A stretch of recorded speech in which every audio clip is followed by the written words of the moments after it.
To introduce Carmen Niethammer, who is from the European Investment Bank, is a champion of gender-smart investing, and obviously we were talking about climate action, but I think it's imperative that we recognize as well the vital role of women being actors of change in climate action itself. Carmen. Super. I don't need it quickly. I hope you're good on the, we're good on the audio. Thanks so very much, Stefan, for the very, very kind introduction and for giving me the floor this morning. I think it was 2 years ago when we had the chance to first meet. I had just joined the European Investment Bank from the World Bank Group, and I was keen on being inspired even more on what we can do on the climate and gender nexus. And you and I spoke, and here it is, 2 years later, I'm giving a keynote. We're having a lot of gender workshops actually today as well. And so I'm just absolutely thrilled to be here, and thank you again for the opportunity. For those of you who do not know the European Investment Bank, we are located here in Luxembourg, so welcome. I had a very short way to get here this morning. We are the European Union's lending arm, with most of our portfolio actually being inside the European Union. We are also the largest multilateral finance lender, and on top of that, we are the biggest promoter of climate finance. And I think that's why I'm probably here, because we are playing such a big role in climate financing, and ensuring that gender gets into the climate finance conversation is, of course, one of our main topics today, and one of my main objectives, to see why is it that we should care about the gender-climate nexus to begin with, and if we do care about it, how do we get to do more about this work. And I'm particularly thrilled to be working at the European Investment Bank, because the Climate Bank roadmap has gender squarely at its center, and so it gives me an enabling space that I can actually pursue gender lens investing, and also to collaborate and co-create. Pete, you said it, co-creation is also one of the things that gets me out of bed every single morning and having an impact, and to allow me to collaborate with many players internationally, nationally, across different spectrum. One of the things that I have been particularly proud of in the last 2 years is to have been involved with the 2X Collaborative, the 2X Global Community, which is all about gender lens investing. We launched at the COP26 a gender-smart climate finance guide that gives you an idea on how to promote more gender lens financing in your impact investments, in your other investments, your public sector engagements, etc. And what gives me great pleasure about that is that actually just yesterday we had, earlier this week, we had a press release coming out that actually we over and surpassed a goal of $16 billion in gender lens investing. And I'm not going to get into the technicalities of what gender lens investing is and what it isn't. We have Marianne Wiersma here. We have all of these technical sessions this afternoon, and she can also point you out to more resources in the gender lens investing space. So my job, why should we care about gender lens investing and climate nexus, and should we do more, should we not do more? I'm going to just talk you about some of the benefits of it and the challenges and opportunities that we face in that regard. I heard a fantastic quote yesterday. Climate change is sexist, and our response cannot be. I want you to have that sit with you. So you've said it again, climate change is sexist, and our response should not be. And so why is it sexist? Just a reminder that climate change negatively impacts women more than men. Obvious? We have talked about this for decades. Obvious? No? Let me remind you that when it comes to climate change disasters, women are more negatively impacted than men, because what? There are actually more of the fatalities, more women dying than men. Why? One of the statistics is that women have a higher life expectancy than men, and so naturally you have many more elderly people, and so many elderly people die in disasters, so women make a larger share of that. Women also have more of the care responsibility, so when a disaster hits, they look after the elderly, they look after the children, they might also be pregnant, so physically, they're already impacted negatively, and so there you have high fatalities just right there. The other piece of it is that they're also not as well prepared as men when it comes to mitigating about climate change. They don't have as much access to finance. They work in sectors that are lending themselves less to access to finance. So agri-finance, for example, there's only 7% that goes into the hand of agri-finance aid into the hands of women. And yet they're one of the largest group of employees in the agricultural sector, right? And they also don't have so many financing, they don't have so many savings ready to prepare them. And on top of that, they also have less access to insurance products, etc. So the financial piece becomes quite significant when it comes to getting women being prepared for any climate disaster. And then comes the second piece. Once the disaster hits, so we already talked about fatalities, right? But just like now mitigating, now the women get back into the care business because they don't have access to clean water. There's no access to food and nutrition. So women are disproportionately again engaged in figuring out the solutions for the climate disaster that just hit.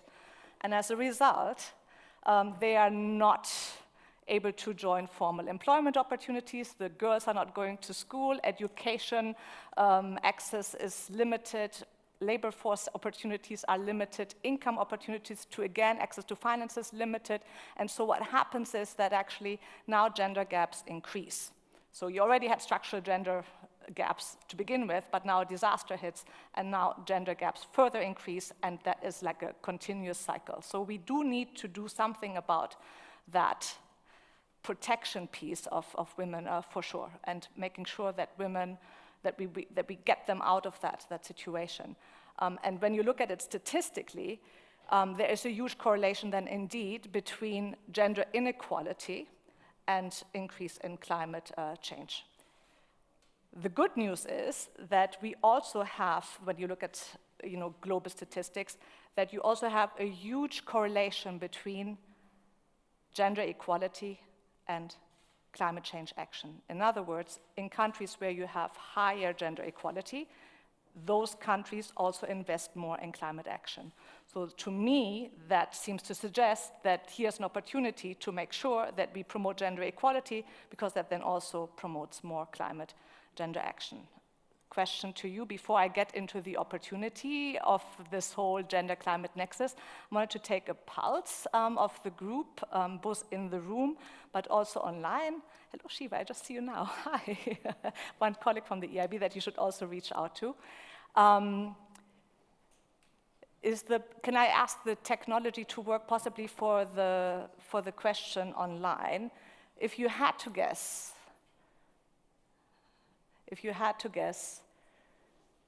what do you think is a larger share? Gender-targeted investments with a climate objective, or climate action investments with a gender equality objective in it? So most of you are probably involved in climate investments. So climate investments, you're looking at the share of gender. Is that overall higher than gender equality investments that actually tackle climate objectives? Question for you. And you don't have to intuitively look at your own portfolios. What do? You do gender equality investments? Do you tackle climate? Other way around? Do you do climate and do you do gender? Where do you think that number lands? Equal? I gave you an out here when it says it depends, but I really was hoping you would go for one or two, for those online as well. Going once, going twice. Do you still need a second? How are we doing? Going once, going twice? And maybe I go for this slide then. Here we see most people think that climate action investments with gender equality objectives is much, much higher. So many more of you think that you have climate investments with a gender objective. And it's true. It is true that in general, indeed, according to the OECD, you have more gender-targeted investments in climate. which are 53% when you look at last year's investments, and only 35% climate and gender investments. The good news is that we seem to get to a level where actually the climate and the gender nexus, they come closer together. So we have now a higher share of gender and climate investments coming together, and that is a good news. The question is, are we happy with the 55%, or would we actually like to have it much higher so that we can have higher and faster silver bullets to actually reach us, get us to the climate goals? Thank you for that. Continuing on the opportunity side, because that's what excites me every single morning. The Minister of Finance in Luxembourg was actually a huge champion on climate and gender as well. She mentioned earlier that gender finance is possible and profitable. And we know from the gender finance experience that we have had over the last decades that indeed when banks invest in women-led companies, those tend to be better at paying back the loans, so the non-performing loan rates is lower than that for men, and that when we have companies that have more women on board, that they also perform better financially. The other little tidbit on that is when you look at data points, and we're looking at women-led companies and how they perform in terms of gender climate action, guess what happens? The more women you have on boards, the better the company does on climate action as well. So these companies tend to invest more in climate efficiency by themselves. So they don't have to be like a climate-focused enterprise, but just because they have more women on boards, they tend to have much better investments when it comes to energy efficiency and to water efficiency. They're also much better when it comes to ESG disclosure and transparency. And they are much better when it comes to investing in women to begin with. And so that is also something that we found in the research at the European Investment Bank that focused just on Europe, where we were able to substantiate the fact that when you have women-led companies, that they not only invest more in human capital, they also retain and attract more women in their companies. And on top of that, they're actually doing also better in terms of climate and ESG goals. And so it's a win-win-win, triple-win situation. The question is, can be substantiated in all of our investments? The other piece of research that we were also able to share, I wanted to share with you today because we're in the banking and finance world, is from the European Central Bank. They figured out that banks that have more women on boards lend less to polluters. It just so happened. And so that is like another point as to we need to do something for women in leadership. And moreover, you can also see that, of course, in the women's entrepreneurship space, many of you have invested in women entrepreneurs, where you also see that they tend to be, and again, it's substantiated by research, that they tend to be more innovative and also much more into sustainable energy, sustainable investments to begin with. And when you look at the public sector side of things, when you look at the amount of mayors that we have around the world, there's only 5% that make up female mayors globally.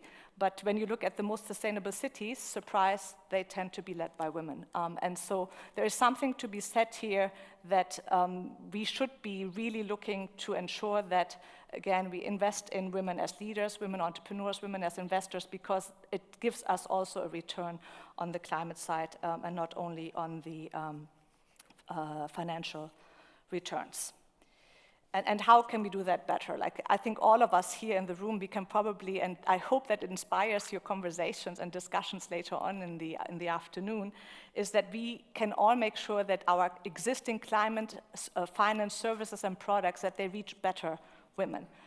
Do you even know how much of your climate finance funds reach women? Can we make sure that more of that money gets into the hands of women? And the second big ask that I have for you all is to ensure that the products and services that we actually come up with, that they get adapted specifically to the needs of women. So the first one is just whatever you have, make sure it gets into the hand of women. The second point then is whatever you have, can you tweak it a little bit so that it actually is possibly more conducive for women in terms of the conditions of the loan, etc. Can we actually ask, pursue public-private partnerships that also helps on the risk-sharing piece? Can we find ways by which we can incentivize the private sector further to get there with the support of blended finance instruments? And then the last piece that I really would like everybody to join me in is because we don't really have that much great data on this climate-gender nexus. Is it really always good for women? Is it always sometimes good? Is it for certain sectors? What is it that we can actually learn for when we do capture gender and climate together? Because we don't capture it very often. For clients, it's often very difficult to commit to reporting on climate and then also on social. So my experience has shown that we typically have either clients that are committing to social disclosure or they're disclosing the climate piece. But with the 2X community and the 2X practices, we can show that actually both is possible.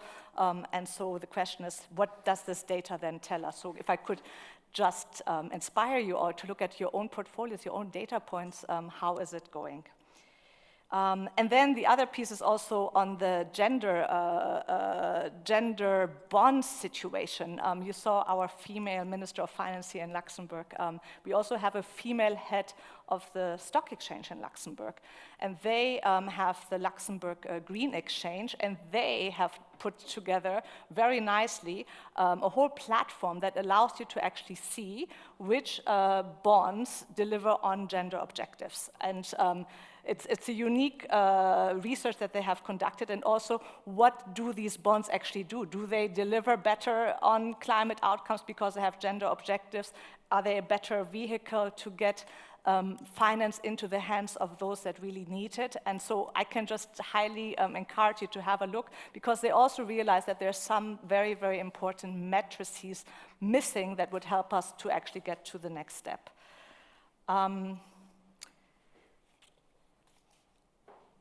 But that's just my opinion. I wanted to hear from you what you think actually could make the needle move on the gender and climate nexus. If I have convinced you that this is actually something to pursue, what would be your preferred option to make that happen? If I can maybe ask Jacobs again for the next piece, what does it take to increase the gender and climate and gender nexus? Your top choice is, I had one vote, only a few seconds left. How is this possible? There's one vote, a few seconds left. So the question is, do you think it will need more business case analysis? Have I convinced you in that little speech here that it actually makes sense to pursue the gender and climate nexus? Do you need more evidence of the business case for doing it? Do you need more evidence on the climate impact case? Would you just think that it takes more awareness that these two things matter in general? Is finance really an issue? Do we need more finance to make it happen? And what about the women? I talked about women in leadership. Do we even have enough women in leadership? Is that the problem? We would really like to look and invest in women entrepreneurs, but they're not there. We would like to promote more women into boards, but they're not there. We would like to have more women mayors. Is there a way to see more, or it's not working? Okay, so you take that conversation to your sessions and figure it out. I personally think it's all of the above. There's other issues like care and digital finance that I think are cross-cutting that would allow us to do more. And let me just leave you with the three messages that I personally think are relevant. I think we just make sure that we have more, that we get climate finance into the hands of women. The leaders are there. There's a lot of women there. They might not be as visible, but they are there. When you look for your next investment, they're there. We actually also know how to make it happen. We have gender smart climate finance toolkits. We do know how to do this if we really pay attention. And I think with a commitment from everybody, one can actually move the needle quite significantly, and so that it's not just making sure that we don't do more harm and that we protect the women when it comes to climate disasters, but that we also make sure that we tackle structural gender inequalities, because then that allows us to have really transformative investments that help us both on the social and the climate side. And with that, I wish you a wonderful day. I'm around. I can direct you to more research pieces. I hopefully have encouraged you to also attend sessions with my EIF colleagues. They have done a fantastic research piece on, again, that whole survey on the gender and access to finance and women's and what does it take. Is it a push or pull factor? The EIF has also committed to new gender goals in leadership in their financing, which hopefully will also help us all understand that spectrum better. And on that note, I wish you a fantastic day. I'm around. And let's do something. Let's make something happen. Thank you.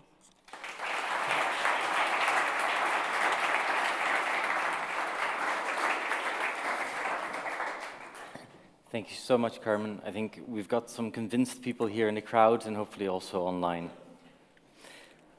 So, up next for the crowd here, we have a quick coffee break. Unfortunately, for the people online, the rest of the morning sessions will not be streamed online. We'll break up this entire audience in smaller pieces of small roundtable discussions. But don't fret, we have a session planned later this afternoon where we actually summarize and share with you the key takeaways from all of these discussions. So please log back in to our platform at about 1 p.m. Central European time to continue on with the rest of the plenary sessions we have this afternoon. So, as I mentioned, we have the coffee break coming up, but let me give you a quick overview. We have the morning roundtable sessions. So in the first room, the José Ench room, color red, we have a series of engaging roundtables. First, we have Sandra Sarmiento from Terra Global Capital. We have Corentin Gatta and Mick Veijerijsen from Arend. Christina Dumitrescu from EIF will be hosting one table, and Arnaud Gillen from Impact will be one. And then we have a second room as well, called the Edmond Dune room, color green, where we have Martijn Blom and Gianluca Gagliotta from EVPA, Caspar Wansleben from Investing for Development, Juan José Dada Ortiz from FMO, and finally Joseph Zahar from Pandan Green. And then immediately after, we'll have a networking lunch. So let's first grab a coffee, make our way to the rooms. One thing to note is there is a cap on the amount of table space, so be quick, be early, grab a seat if you really want to attend one roundtable.